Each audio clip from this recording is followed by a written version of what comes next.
That must have been really challenging moving here because, the response to you coming here was not necessarily positive. The brevity of time that she spent in public education did not resonate with what I expected of a candidate for the most critical public education leadership role that we have in our state. Like, what did that feel like?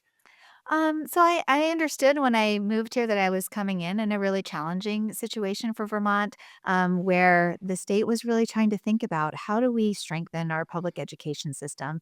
And when that happens, it can bring a lot of strong emotions and feelings. There's a lot of fear around losing our school. We lose this school. How do we not become a community of just retirees and second homeowners? Can you offer any kind of surety to folks that, hey, local towns will always have final say of whether or not their school gets closed? So I think at the end of the day, we need the community to and be involved in all these decisions.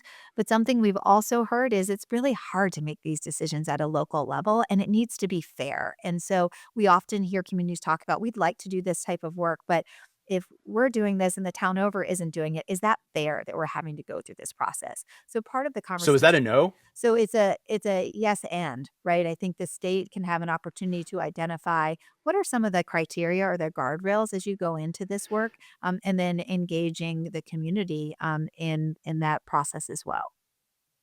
Gotcha. Okay.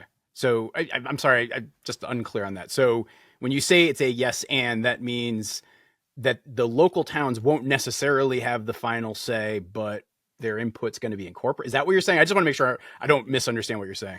Yeah, so part of, the future state is really thinking about how do we make sure that we're resourcing all of our schools to deliver on a high education quality and that those schools are set up to be financially sustainable, right? So there are some expectations there of how we get to that place, and establishing what the criteria are will be important. And then the districts would be involved in engaging community input around how to make these decisions. And I think the idea of community becomes expanded, right? It's yes, there's your town is your community, but it's also wrapping your arms around a larger of community where multiple towns need come into play.